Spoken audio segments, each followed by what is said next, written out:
Ngiyabingelela kubo bonke abazalwane ey'ndaweni abakuzona egameni leNkosi yethu uJesu Kristu.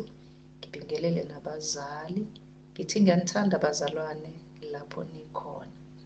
I-assignment le Leviticus 23 verse 4 to 8 ugroup 1. Ufundeka kanjena-ke Leviticus 27. Isihloko sithi imithetho yemkhosi. Fundeka kanjena bazalwane. Verse 4. Nansi imikhosi emisweyo kaJehova, imihlangano engcwele eniyakuyimemezela ngezikhathi zayo ezimisiweyo. Ngenyanga yokuqala ngolwe-14 lwenyanga kusihlwa kuyiphasika likaJehova. Ngosuku lwe-15 lwaleyo nyanga kungumkhosi wesinkwa esinganamvubelo kuJehova. Niyakudla isinkwa esinganamvubelo izinsuku eziyisikhombisa. Ngosuku lokuqala niyakuba nomhlangano ongcwele, ningasebenzi umsebenzi. Kepha niyakunikela ngomnikelo womlilo kuJehova izinsuku eziyisikhombisa. Ngosuku lwesikhombisa kungumhlangano ongcwele, ningasebenzi umsebenzi. Haleluya. Ifundeka kanjalo bazalwane incwadi yethu. Siyabheka-ke lapho ukuthi-ke uverse 1, uverse 4 lona ukhuluma ngemkhosi engcwele. So imkhosi engcwele kwakade kuyini? Kwakade kuyiphasika. Iphasika lewundlu linganasici, elalisalincane, elesilisa. And then bese kuzokuba isinkwa esasinganayo imvubelo. Ilezo zinto ezazikade zenza iphasika. Uma ngabe sibuyela sibheka ukuthi ubuthini wona unumber 4 uthi nansi imikhosi emisweyo kaJehova, imihlangano engcwele eniyakuyimemezela ngezikhathi zayo ezimisiweyo. Okay-ke bazalwane, iwundlu ekuqaleni elalikade lenza iphasika kwakuyimvu encane. And then mase sesithola kwi-New Testament iwundlu kube umuntu, inkosi yethu Jesu Kristu, uNkulunkulu wethu, ngoba naye wayekade ewuNkulunkulu ovela ezulwini onganaso isici. So laphana kuJohane 1 verse 29 siyathola ukuthi wabona ngangomuso uJesu eza kuye, wathi bheka nanti iwundlu likaNkulunkulu elisusa izono zezwe. uJohane-ke umbhapatisi wayebona uJesu eza, wabese esho kanjalo ngoba wayazi ukuthi akanasici, uzokwenza umhlatshelo elanda abantu bakaNkulunkulu ezonweni ezobafaka uNkulunkulu ekuphumeleleni. And ukuze kufakazele laphana ku1 Petru 1 verse 19 ukuthi uJesu Kristu wayekade enganasici, enganakungcola egazini lakhe. Ofundeka kanje uthi kodwa negazi elinqabileyo likaKristu kungathi elewundlu elingenacala, elingenabala futhi. Siyathola-ke bazalwane ukuthi-ke uJesu Kristu wayekade emele isikhundla, iwundlu, ngoba siyathola lapha kuKolose 2 verse 17 usakhuluma uchaza uhlukanisa iwundlu lakwe-Old Testament nakwi-New Testament kumkhosi ayenziwa. Kolose 2 verse 17 uthi ngifundeka okuyisithunzi nje salokhu obekuzakuza kepha umzimba ngokaKristu. Anti siyathola-ke lapho bazalwane ukuthi-ke ibichaza kanjalo ngoverse 4. Mangizohlehla kancane bazalwane ngithi ukufaka abantu olayinini. Imikhosi le yayenziwa ngabantwana baka-Israyeli bethunyelwe uNkulunkulu ukuthi ebayalele ukuthi mabayenze. Ukhona omunye iwundlu bake bahlaba beseGibhithe behlezi khona ebugqilini. So uNkulunkulu mayehlupha iGibhithe ngeyinhlupho zo-9 esi-10 yilena ayizohlupha ngayo eGibhithe, kepha ngokuthi asindise abantwana baka-Israyeli wathi mabathole iwundlu elisancane nonyakode bazohlaba bebeke igazi lawo emnyango okuzobe kuwuphawu okuyothi makufika ingilozi ukufa bese iyeqa lezo zindlu ingakuletha ukufa khona. Liqale nalapho kwakusaseyilo kwakuphephisa abantwana baka-Israyeli. Namanje-ke kwi-New Testament sangena kulona iphasika ngoJesu Kristu. Ngigcina lapho-ke bazalwane. And then bese siya-ke kunumber 5. Number 5 ufundeka kanje. Uthi ngenyanga yokuqala ngolwe-14 lwenyanga kusihlwa kuyiphasika likaJehova. Yini esibheka la ukuthi kwakuzi-14 kusihlwa kuyi-Friday kwakuzobe kuyiphasika likaJehova okuyilanga lapho khona okwakuzohlatshwa ngalo imvu encane.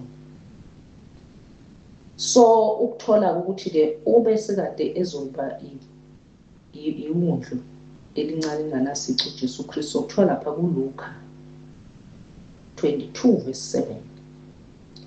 Uthi la selifika-ke usuku lwesinkwa esinganamvubelo okumele ukuba kuhlatshwe ngalo iphasika. Sibona-ke uJesu Kristu une-Last Supper nabafundi bakhe laphaya kuMark 14 verse 24 ofundeka kanjena. Uthi-ke lokhu kuyigazi lami lesivumelwano elithululwe ngenxa yabaningi. Lisho njalo bese kuzokuthi uverse 25 ethi ngiqinisile ngithi kini angisaphuza okwesithelo somvini kuze kufike lolo suku engiyakusiphuza ngalo sisisha embusweni kaNkulunkulu. Bazalwane okwesithelo somvini sizokhumbula ukuthi khona ivesi lapha khona uJesu Kristu athi ubaba ungumlimi yena ungumvini thina singamagatsha. So-ke umvini singathi kwakuyiwayini and then bese kuzokuthi-ke manje igazi likaKristu Jesu lalizosusizwa. Yebo bazalwane. So laphana kuMark 15 verse 25 isikhathi lapho khona uJesu eseyobethelwa esiphambanweni. Ufundeka kanje uMark 15 verse 25. Kwakuyihora lesithathu bembethela esiphambanweni. Uverse 33 ufundeka kanje. Sekufikile ihora lesithupha kwaba mnyama emhlabeni wonke kwaze kwaba yihora lesishagalolunye. Bese kuzokuthi uJohn 19 verse 30 lapho khona uJesu Kristu efa. Kwathi ukuba uJesu awumukele uViniga, wathi kufeziwe, wakibisa ikhanda, wafa. Yebo, sithola kanjalo ukufa kwenkosi yethu uJesu Kristu waseNazaretha. uJesu Kristu asefile esiphambaneni, siyathola laphana kuma-Hebrews 10 verse 12 ukuthi uKristu wanikela kuwo wonke umuntu kayi-1.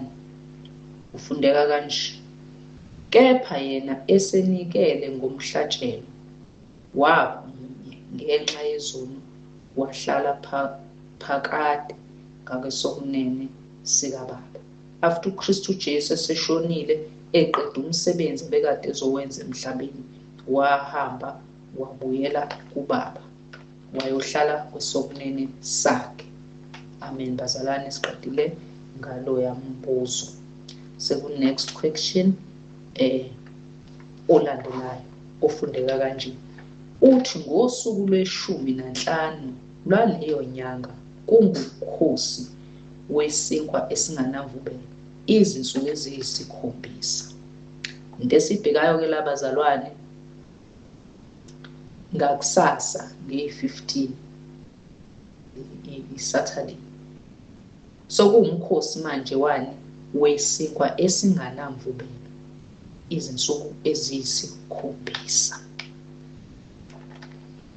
Lokho-ke esikutholayo esiqhubeka nakho lapho esikuhlolayo. Bazalwane, sesingena kumkhosi wesinkwa esinganamvubelo. Kwi-Old Testament kwakade kuthiwa isinkwa esinganamvubelo esingafakwanga i-yeast, ngokuba imvubelo ibiyisono. Manje imvubelo iyisono. uKristu Jesu yena ubenganaso isono. Siyathola laphayana ivesi lapho khona uJesu Kristu ubekade eyisinkwa esinganamvubelo. Sithola laphayana ku-John 6 verse 35 no-51 ofundeka kanjena bazalwane, uthi uJesu wathi kubo, mina ngiyisinkwa sokuphila, ozayo kimi kasoze alamba, nokholwa yimi kasoze oma. Bese kuzokuthi uverse 51 uthi, mina ngiyisinkwa esiphilayo esehla ezulwini. Uma umuntu edla lesi sinkwa uyakuphila phakade.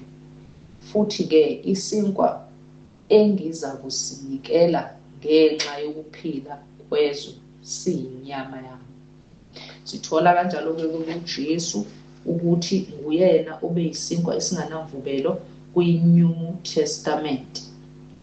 Bese kuzokuthi-ke ngoba siya imvubelo imvubelo endala izono bazalwane besikade sizenza esidlule kuzo, kuyo yonke into ebikade ingathandeki emehlweni kaNkulunkulu. uJesu Kristu abekade azosikhulula kuyo, azosihlanza isihlambulula kuyo.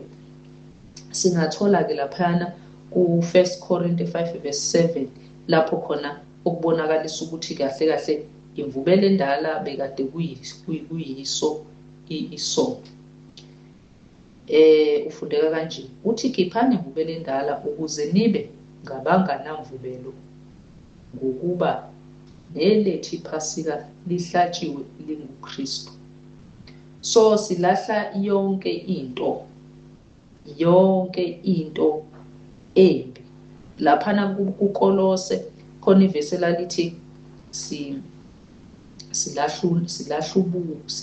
ulaka, ukuthukuthela, silahla inzondo, silahla nje izinto eziningi lezi ezimbi ezisenza ukuthi sigcine thina sona phambi kukaNkulunkulu. Siyazishiya lezo zinto lezo ngelanga lesinkwa esinganamvubelo. ngoba sisuke sesithatha indlela entsha engena kuJesu Kristu, kuhamba njengoba uJesu Kristu bekade ephila, ehamba ewumuntu obekade ehlambulukile phambi kwaNkulunkulu, phambi kwabantu, eshumayela ivangeli, engohlanzekile, akwathi noma elingwa kwenziwa izinto kodwa akakaze enze ububi. Wabe lokhu eqotho impilo yakhe yonke waze wayesiphambanweni, ngoba wayekade ezosihlanza esihlambulula, esithenga kulokhu kade sikade siyikho. So yingakho-ke besiyalwa nalaphana kuvesi 8 masuka kuvesi 7 othi njalo-ke masigubhe umkhosi, kungabi imvubelo endala, kungabi ngemvubelo yokushinga neyobubi, kodwa kube yisinkwa esinganamvubelo sobuqotho neseqiniso. Uhambo olusho kakukhulunywa lapha ivangeli esesizohamba ngalo, uhambo olusha oseluneqiniso oluqotho phambi kwaNkulunkulu, ngoba sesihlanziwe sakhishwa ey'ntweni besikade sizenza ngaphambi kokuba sazane nenkosi uJesu Kristu. Bazalwane, uNkulunkulu wethu ufuna inhliziyo yethu ukuthi ihlezi ingehlanzekileyo. Ufuna yona nje ukuze akwazi ukuthi sihlezi naye si-connected, sibondile naye. Ufuna sihlambuluke zikhathi zonke. Kuyenzeka-ke siyone, kodwa uma kwenzekile wona uyahamba uyohlambuluka, awulindi ukuthi uqongobezele kuze kube kuningi. Ngaleso sikhathi nje noma makushona ilanga, hlambuluka uhlanzeke. Yilokho uJesu Kristu ayithanda ukuthi sikwenze, uhambo olusha, ngoba kuthi nje umkhosi wesinkwa sesasiqala uhambo olusha after sisithe thina sesiyasindiswa, siyavuma ukuthi inkosi ingumsindisi wethu, ngoba konke okwethu kubethelwe esiphambanweni.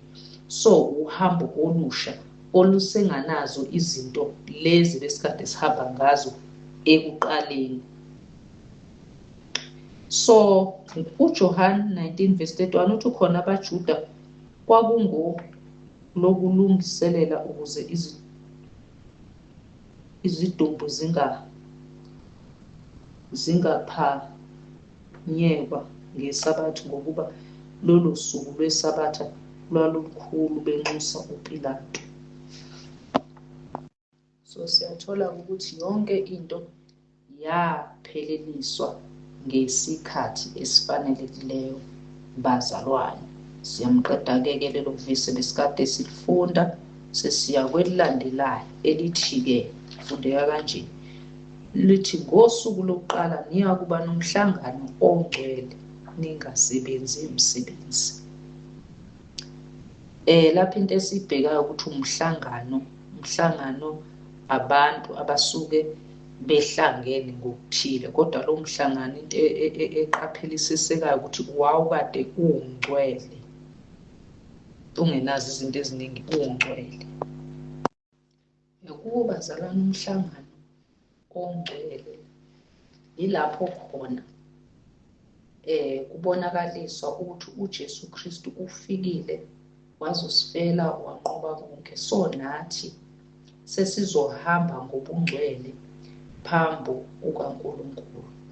Ake sitholeni laphana ku2 Korinte 5:15 ufundeka kanje, inkonzo yokubuyisana wafela bonke ukuze abaphilayo bengabe besaziphilela bona, kodwa baphilele yena owabafelayo, wabuye wavuka.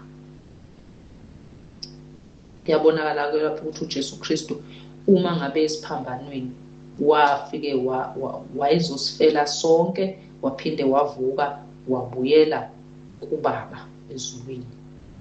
So ngalokho futhi uphinde futhi laphayana masiyofunda kwabaseFesu fakazela nalokho futhi ukuthi uKristu Jesu wayekade ezosithenga ngegazi lakhe, sibuyela kuye. AbaseFesu 2:10 uthi ngokuba singumsebenzi wakhe kuKristu Jesu sidalelwe imisebenzi emihle ayilungisela ngaphambilini. Yabo ukuthi lapha mangabe uKristu Jesu azosifela ubekade ezokwenza ukuthi senze imisebenzi kwasekuqaleni sasikade sidalelwe yona ukuthi sizoyenza lapha emhlabeni ebekumele siyenze before saphambuka. And then una ivesi elilandelayo elinye asothola lapha kuma-Hebrews 4:10 ethi ngokuba ongenile ekuphumuleni kwakhe yena uphumula emsebenzini yakhe njengoNkulunkulu kweyakhe. Yasike sathola lapha ivesi ukuthi uKristu Jesu wathi mayeqeda umsebenzi wahamba wabuyela kuBaba uhlezi wesokunene wayeyophumula. So thina lapha besizophunyuliswa emsebenzini yonke siyenzayo esikhathazeka ngayo eyenza ukuthi sihlezi singabantu abayabuzayo.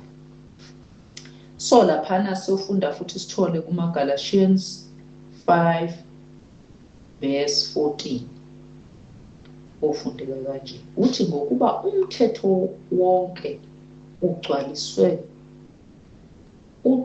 ugcwalise lokuthi wothanda umakhelwane wakho njengalokhu uzithanda wena. Into lena bese sitshenwa lapho kumele ukuthi siphile ngaphansi kwayo ukuthi kumele sithande umakhelwane. Umakhelwane-ke noma umuphi umuntu oseduze kwakho kumele simthande noma kusiphi isimo sibekezelelane ngoba noBaba wethu osezulwini walithanda izwe kangaka thina wanikela ngendodana yakhe ngenxa yothando. After that thina sase-understanda uthando ngoba siqale sathandwa. So ngalokho siyathanda umakhelwane njengalokhu nathi sathanda ukuze umakhelwane abone umsebenzi kaNkulunkulu noma ambone uNkulunkulu kithi bazalwane. And then masiyofunda uverse 16 wakhona kumaGalashiya 5 uthi hambani ngomoya khona aniyokufeza izinkanuko zenyama. So ukuze ukwazi ukuthanda umakhelwane wakho kunganazihibe kumele sihambe ngomoya. uNkulunkulu simkhonza ngomoya ngokuba nathi siwumoya ukuze ezinye izinto sizohamba siziqonde bazalwane. And then lapha ke kuverse lesiyofundani bese siyofunda nenye futhi la maGalatians 6:15 ithi ngokuba nakusoka nakungasuki akulutho isidala esisha kuphela. So bazalwane uma ngabe sesithi thina uJesu Kristu sifele esiphambanweni sesisindisiwe bese sithi ngalokho kusindiswa mhlambe sizoqoka holy bese sithi ke ezulwini sizongena. Cha, ngoba insindiso manje abantu bacabanga ukuthi ukugqoka holy noma ukwenza into enhle uNkulunkulu ukunikela kakhulu. Awukho umnikelo bazalwane odlula kaKristu Jesu egazi lakhe lasesiphambanweni. uKristu Jesu ufuna inhliziyo yethu nokwenza intando yakhe. Okukhulu othi umthetho omkhulu kunayo yonke ukuthanda, uthi thanda umakhelwane, uwona umthetho omkhulu. Ngoba uthi uthando lusibekela zonke izinto ezikhona. So ukugqoka holy kodwa futhi manje inhliziyo yakho ibingahlanzekanga usafana nomuntu vele ongakakushuthi ongakakhululeki ongakangeni esabathini. Umuntu osabophekile. And then uma ngabe siyofunda enye incwadi kuMatthew 11:28.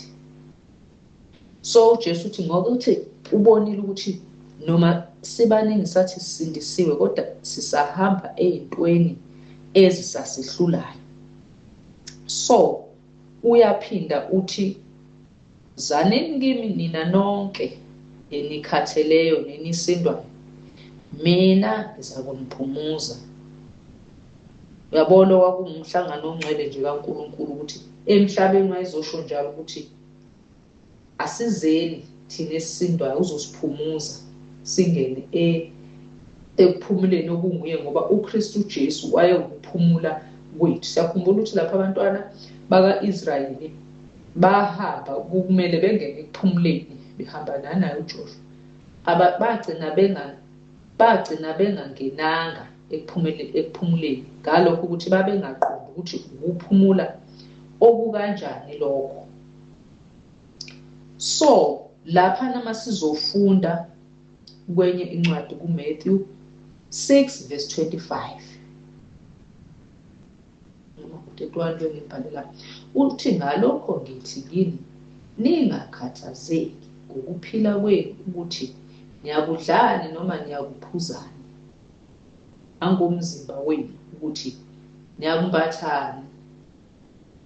Qhubeke verse, ngokuba konke lokhu abezizwe bayakufunisisa, angani uyihlo wasezulwini uyazi ukuthi niyakudinga konke lokhu. So bazalwane, besingeniswa kulomhlangano futhi lo ongcwele, besikade siqala uhambo olusha. Bazalwane, khona into engikhohle lapho kuyicacisa. Isabatha ku-Old Testament belinosuku, usuku balibizwe iSaturday. Bekuyisabatha likaNkulunkulu leli isabatha aqala ensimini kwaqala le emuva abantwana baka-Israyeli emuva kwakuthi abantwana bazothi njalo mayedala izulu nomhlaba wadala insuku eziyisithupha, usuku lwesi-7 waphumula.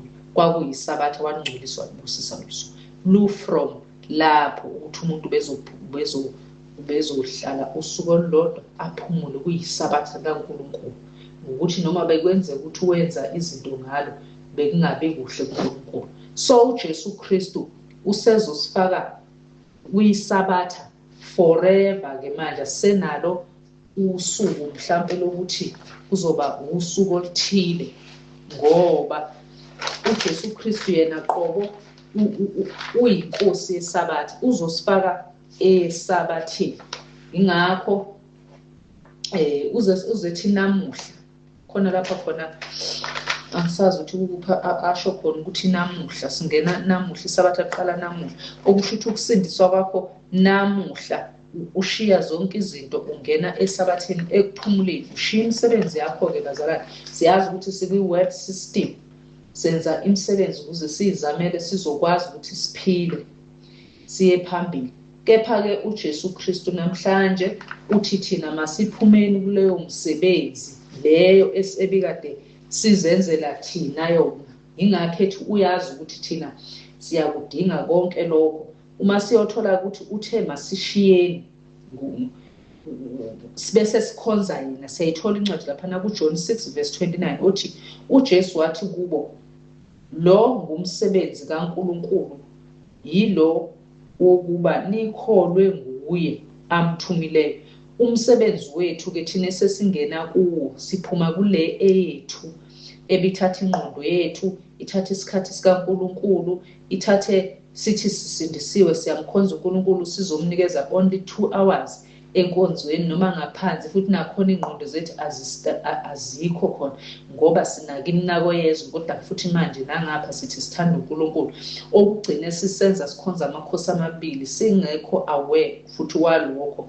So uNkulunkulu uthi umsebenzi asinikeza wona ukuba sikholwe yilo amthumileyo, lo amthumileyo inkosi uJesu Kristu uthe thina masithande bese senza umsebenzi kaNkulunkulu. Basiyazi ukuthi le besingena enkonzweni yokuvangela. Umsebenzi wethu ukulanda abantu bakaNkulunkulu, ukumthanda umuntu, indlela omthanda ngayo kusaseyivangeli lona lelo, ukuthanda, ngoba noKristu Jesu wayezokwenza ivangeli lokuthanda emhlabeni, wamela zonke izinto, izehlo zonke wazibekezelela. Wathi mayeseqedile efike esiphambaneni wathi kuFezu azosithenga ngegazi elinganasici eliphilileyo esibuyisela kuKristu. After lokho uNkulunkulu wambusisa wambeka kwesokunene sakhe, ngoba ulaleli ilizwi lakhe esuka wakwenza konke izimo zikhona emasayidini ehamba emhlabeni ethukwa yonke into engamukeleki, kepha wama ekuthenini yena uzele ukuzokwenza umsebenzi awuthumileyo. Ingakho kwesinye isikhathi uJesu Kristu ngisho indaba ukuthi adle, sometimes khona abafundi akumele ukuthi badle, wabatshela ukuthi ukudla kwakhe yilokhu ukuthi enze intando kaNkulunkulu. Akasho ukuthi ukudla kwakhe njengoba thina sigcine sesikhonza uNkulunkulu eyisisu, sifuna izinto nazinto zingasineli, sizidla isikhathi, ulala ukhathele, uvuka ukhathele, kwalo msebenzi uyakukhathaza, kodwa uhlezi ubhizi nawo kuze kunciphe isikhathi sikaNkulunkulu lize nezwi liphele, uze kwawena ube weak ngoba umoya wakho ulambele izwi likaNkulunkulu, ngoba ukuze ukhula ngezwi. Uthola ukuthi kwalo uthola isikhathi esincane ugcine uwa enkosini, ngoba vele isikhathi sakhe besingekho, wena isikhathi sakhe esiningi uspenda ey'ntweni ezinaka umzimba, imnako yamehlo nenyama. Yilokho-ke bazalwane kuyona le ncwadi ukuthi thina okwethu ukuthi sidele konke, sishiye izinto zomhlaba, ngoba singena esabatheni lika-7 days. Okay-ke bazalwane, ngiqedile ngaliyana, sesikule last number 8 ofundeka kanje. Uthi kepha niyakunikela ngomnikelo womlilo kuJehova izinsuku eziyisikhombisa, ngosuku lwesikhombisa kungumhlangano ongcwele, ningasebenzi imisebenzi ngalo. Jesu, ngomnikelo womlilo izinsuku eziyisikhombisa, ngosuku lwesikhombisa. Umhlangano ongcwele futhi nawo asisebenzi enye into, shuthi thina asisayinaki, thina asisaziphileli thina, ngoba uKristu Jesu uzile wazosithenga ngegazi lakhe, usithengele kuye. So awukwazi ukuthi umuya eshop ufike uthenge impahla bese eqeda umnikazi wesitolo ekulandelela ukuthi umnikazi wesitolo bese kuyezokutshela ukuthi le nto ithengile angithi yakho, asezokutshela ukuthi ungayisebenzisi kanje, isebenzise kanje, ingeyakho, uyayi-own. Okusho ukuthi nathi uma uKristu Jesu sesithengile ey'ntweni zezwe, wathi masikhonzena kuphela, sikwazi ukuqala phansi thina siyokwenza imnako yezwe, siphike ngokuthi sithi sizodlala, sizokwenza inkoda ebesho kahle wathi singakhathazeki ngakho, ngoba yena osidalile wasibumba. Usidalazi ukuthi siyakudinga ukudla, kepha yini ezosenza ukuthi sidle singasokoli? Ukuba thina sinake okwaphezulu, sinaka lokhu asithume khona. Uma wenza lokho, masizothola even u-Eliya bafethu wayekade ehlala lapha ehlala khona ehlane, waye umuntu ohlezi egugubala. Ngelinye ilanga uNkulunkulu wamtshela ukuthi makahambe lapha ngasemfuleni, afike ahlale khona, uzobona kunendawo lapha azobephuza khona amanzi. Wayemondla enikeza amagwababa ukuthi adle laphayana inyama, ephuze la amanzi, edla namaqebelengwane. uNkulunkulu wayenza lokho. Wayenza lokho ingoba u-Eliya akasho ukuthi mina ngeke ngihlale ehlathini abantu bazothi ngeke ngihlale ehusheni zolunyaza inyoka. Wenza lokho akutshelayo, walalela, waba umuntu kaNkulunkulu, wahlala lapha. uNkulunkulu wenza futhi. uNkulunkulu ngoba wayazi ukuthi vele since efake isomiso lokho kuzohamba kunqamuke, that's why asuka futhi yena wayokhuluma nomfelokazi ukuthi amukele u-Eliya uzoza laphana eyodla khona. Uyabona ukuthi uNkulunkulu umuntu uyazi ngempilo yakhe. Ingakho nathi futhi usitshela ukuthi usezositshena kwi-New Testament lokho kwe-Old Testament, okusho ukuthi uNkulunkulu umuntu ohlezi kuye uyamnakekela. Usitshene nje into esimple ukuthi ungakhathazeki, ngoba vele noma ngabe kuthiwa besikhathazeka ngathi, iqiniso lithi-ke sihambile sayofunda, sathola amajazi, okay, asangawuthola umsebenzi, sabothola umsebenzi, siyasebenza. Pho yini enza ukuthi ususebenzile wayithola imali? Yini lena enza ukuthi namanje kusalokhu usafuna? Musa lokhu usafuna kusho ukuthi awuneliseki, noma ungathi unciphisa lokhu okwethu ubese ungena kulokhu kaNkulunkulu, sibone ukuthi uNkulunkulu uzokwenza kanjani, uzoqhubeka yini, mhlambe ayeke, ngoba ngicathi namanje ezintweni eziningi asiphumeleli ngoba uyabona ukuthi shuthi thina sibona ukuthi siyakwazi ukuzenzela izinto. So ke thina kwethu ukuthatha inhliziyo yethu nengqondo yethu sinikele kuNkulunkulu, sithi noma yini Nkosi Jesu yenza, njengoba sisho sithi asisayiphileli thina, sesiphilela yena mangabe sisho. Yikho lokhu ukuthi insuku eziyisikhombisa umnikelo womlilo noma isimo esinjani, mangabe singene ebunzimeni ngenxa kaKristu Jesu, sithuka ngenxa yakhe, yonke le iminikelo yomlilo, yena ngakho uyathokoza ngoba nakuKristu Jesu kwenzeka izinto wathokozisa ukuthi nje walimela iqiniso waze waphumelela. So masimile eqinisweni noma libuhlungu, siyiphunge limnandi kuye. Ake sibhekeni lapha abaseFesu 2:5-2 lifundeka kanje: nihambe othandweni njengalokho uKristu wanithanda wazinikela ngenxa yethu, abe ngumnikelo nomhlatshelo, abe yiphunga elimnandi kuNkulunkulu. Niyabona ukuthi uKristu Jesu kwaba nje ukuthanda, weza wazokwenza zonke lezi. Shuthi nathi la kumnikelo womlilo siyathanda nje abantu, abazalwane siyathanda, ngisho nabanye abantu abangasibo abazalwane, isidala nje. Njengoba uNkulunkulu mayidala umuntu, mayidala yonke into ayidala kuGenesis wathi yonke into yihle, nathi uNkulunkulu simcela ukuthi makasiphe amehlo okubona izinto ezinhle kubantu, sike sibone ubuhle nje, lokhu ayibusho sibone ubuhle ngaso sonke isikhathi, sihlale kuNkulunkulu, sibe ngumnikelo oyiphunga elimnandi kuye uqobo. Yebo bazalwane, ngoba vele asayiphileli thina, kepha yena asizukwenza lokho okufunwa yithi. Siyaresta kuNkulunkulu insuku eziyisikhombisa, imihla nemihla sithabatha isiphambano sakhe. Uyasho ukuthi thatha isiphambano sakho ungilandele. So isiphambano sami izona engiziyisa kuye. Esakhe isiphambano ukuthi silula, ingoba usuke sengithwalele mina iy'nkinga zami lezi ezingikhathaza 24 hours, ngakhoni ngisho ukulala noma kufika isikhathi sokuthi mangilale manje, noma izinto zenzeka kepha futhi angineliseki.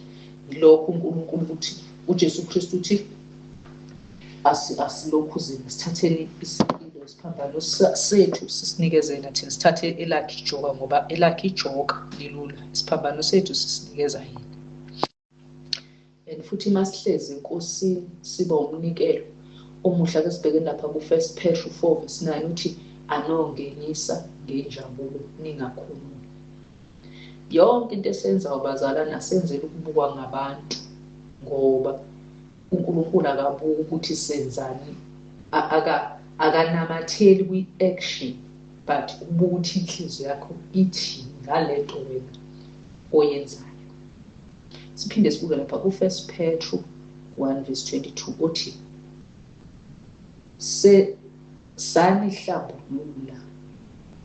senihlambulule imphefumulo yenu ngokulalela iqiniso, nize nithande abazalwane ngokungazinzisi. Thandanani ngokupheleleyo omunye nomunye ngenhliziyo. Leli vesi nje ngibeka ngokusobala ukuthi kumele singabazalwane sithandane, asikhethi bala, asikhethi muntu. Awuthanda umuntu okuthandayo, ngoba lokhu kwaPhawuli uJesu Kristu kukusiza ngani ukuthanda okuthandayo? Lapho vele usuke ungasebenzanga lutho, noma ungamthengela izinto noma ungenzani, uthanda umuntu already owaziyo ngothando naye, okusamele ukuthi athande omunye, ngoba sisemsebenzini, sisebenza ivangeli esinikezwe lona. Kwasekuthiwa sinqobe ububi ngobuhle, thanda. So okwethu ukuhlala enkosini sithande, lokho sobe sikwenza kuyiphunga elimnandi kuJehova uNkulunkulu wethu. Ake sibheke lapha kumaRoma 12:1 uthi sinikele imizimba yethu ibe umnikelo ophilileyo, ongcwele, othandeka kuNkulunkulu, kube ukukhonza kwethu kokuqonda. Yabo lapha siyanikela imizimba yethu yonke. Mayethi sinikele imizimba yethu ephilileyo, engcwele, sihlambulukile, asinamaqhubu enhlizweni, asizondi muntu, asenzeli ukuthi phela ngoba izwi lithe bese senza nge-action inhliziyo ngokunye. Siyahlambuluka, sibe nejoy, suke siney'thelo zikamoya, sithi sikwenza si-happy. Ngakho kwelinye ivesi ethi noma sithuka noma sida noma besiqalekisa siyababusisa thina wethu. Lezo zonke lezo yini? Umnikelo womlilo, yiphunga elimnandi kuNkulunkulu. Sibhekeni lapha kumaRoma 2:29 uthi umJuda yilowo onguye ngaphakathi, nokusoka kungokwenhliziyo ngomoya, kungegama ukutuswa kwakho, kungevangeli kubantu, kepha kuNkulunkulu. So lapha masizobuka umJuda, ngize mina ngimfanise nomoya ongcwele ngaphakathi kwakho noma inhliziyo ohlezi enhlizweni. Uma usoka inhliziyo, kwi-Old Testament kwakusokiwa emzimbeni kuwuphawu kuNkulunkulu ukuthi laba bantwana bakwa-Israyeli. Just now ukusoka kwalesikhathi samanje imisebenzi, uthando, la uphawu futhi nalo okungukaNkulunkulu alifake uyathanda, wenza umsebenzi kaNkulunkulu 24 hours ngaphandle kokukhononda, ngaphandle kwani. Uma wenza lokho ngomoya, ukutusa kwakho uyavangela kubantu, kepha futhi kuNkulunkulu wenzile intando. Sibhekena amaRoma 6:15 uthi kunjani phona? Siyakona ngokuba singephansi komthetho kodwa phansi komsana.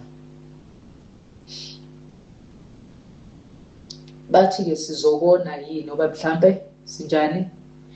Singaphansi ngokuba siyona ngokuba singephansi komthetho kodwa komusa na? Cha, asisoni.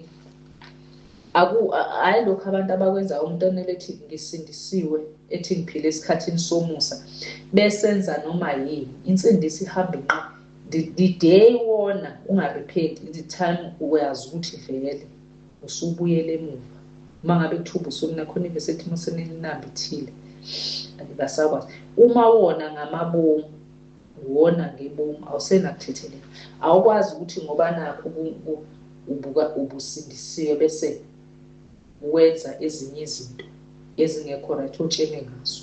Yebo, ngoba singabantu siyawa, kodwa futhi kwakho ukuhlambuluka uxolise kumdali wakho. So ngiqedile-ke ngale vesi bazalwane. Sesibheka ukuthi inhloso yakho konke lokhu kakade kuyini. Inhloso kwakuwukuthi uNkulunkulu wayefundisa thina ukuba siphile sikhululiwe